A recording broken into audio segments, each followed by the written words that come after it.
something very unexpected happened, and that was that someone sent me this Electro-Harmonix pedal, the Mel9 tape replay machine, which is funny as I have a couple of Mellotrons, and therefore it's interesting for me to have the real things around me to have a chance to explore this weird pedal, because I've been slightly critical about it online for obvious reasons. But what I've done is that I thought I could record a track using it as a kind of like test run. And the way the pedal works is that you've got 9 different sounds, classic Mellotron sounds, and when you play your guitar, the Mellotron sounds come out.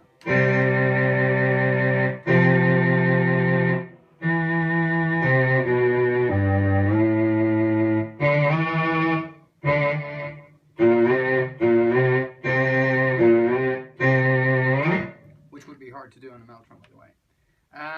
So what I'm going to do is just start off with a very simple Mellotron cello line.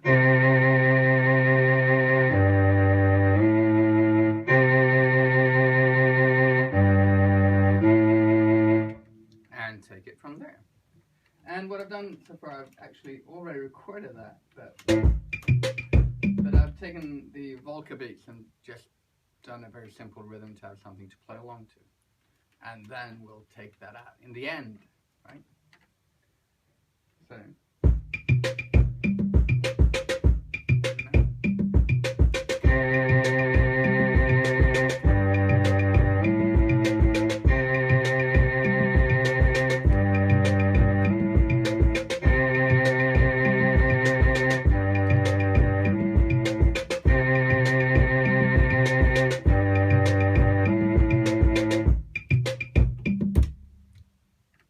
So I'll do something with the strings now, okay? Okay, so now I'm going to do the next overdub with the strings on top of the Mellotron cello.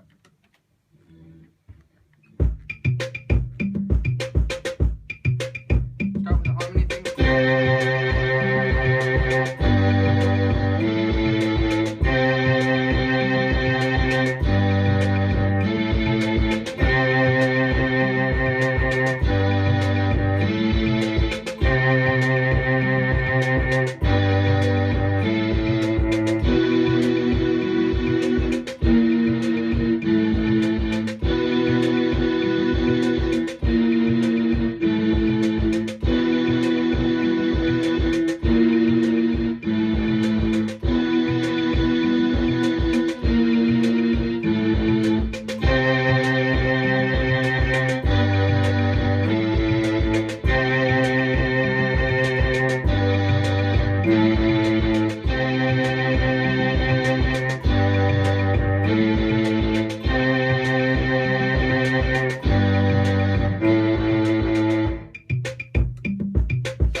Make something else up. Alright. Okay, so we're a bit further into the track, and what I've done now is that I've overdubbed 2 things. One thing is a little melody line for the intro, which I'm playing on the brass section, which usually isn't, well, I don't use it to play this kind of melodies, but there you go. And what I'm playing is this.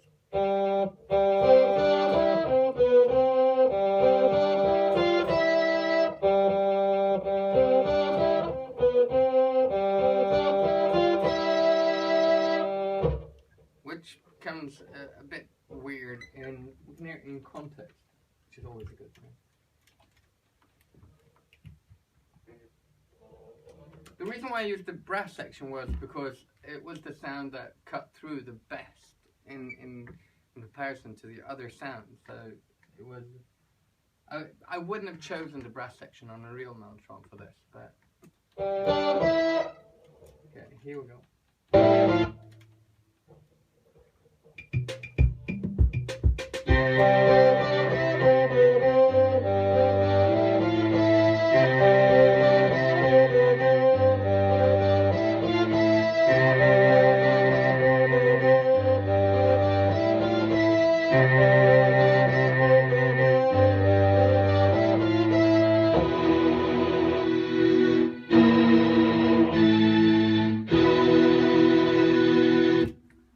And the second thing that I overdubbed was actually one of those really stupid things that you have to do sometimes, which is just like the E in octaves on choirs, and it sounds something like this.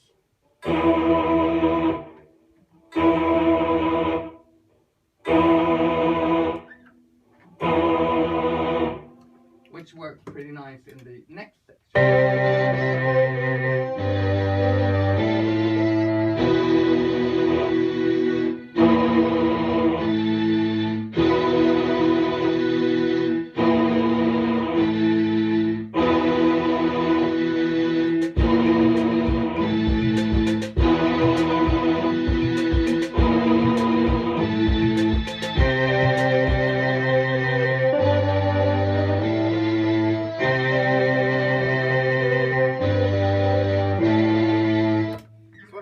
Going to do now is that when it comes back to the second verse, it needs to be lightened up a bit. So I think I'm going to redo the cello part with a flute sound or something.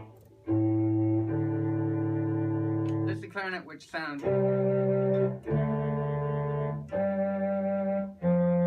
bit muffled. It's got more of a, if you compare it to a real Mellotron, which you shouldn't, it sounds more like the French horn or something, but it's an interesting sound. Oh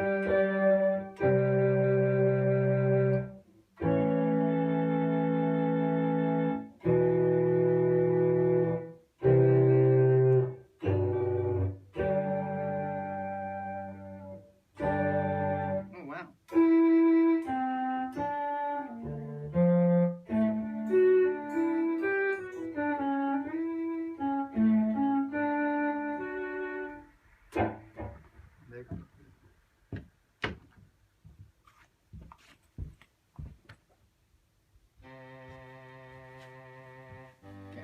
Hello.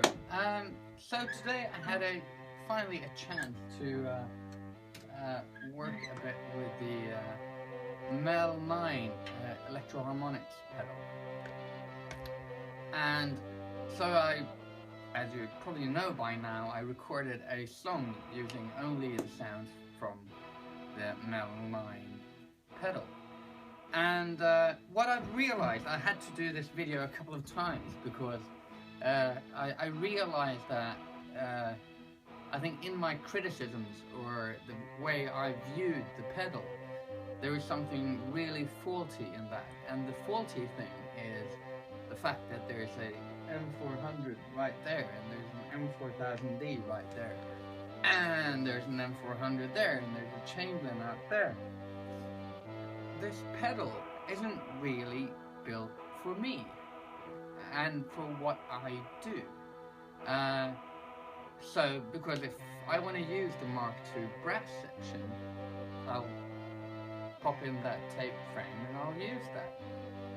But if I was a musician who didn't want to lug around a keyboard to use Mellotron strings on one chorus during the set, well, this would definitely be a really good option.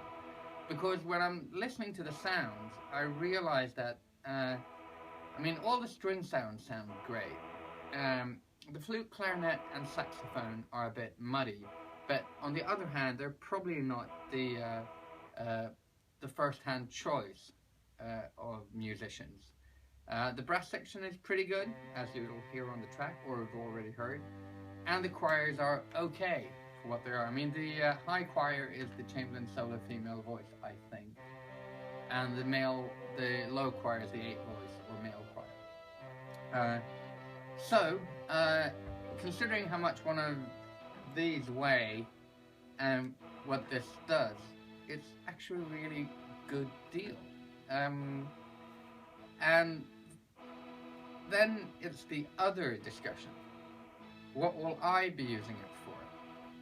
Well, I'm going to be using it for everything it's not intended. I'm going to be doing, probably do more backwardsy things, ambient soundscapes. What it can do, which these guys can, is that, well, there's no 8-second limit. Which means that all of a sudden, when you start using like the modular system and you start doing long droney stuff, well, all of a sudden you can use Mellotron sounds, which is really interesting. So, whoever bought this for me, thank you so much. The song I recorded is interesting. I haven't listened to it since I did it. But I think you get a good idea of the sounds and what it can do. So, yeah, a really cool idea and a really cool pedal.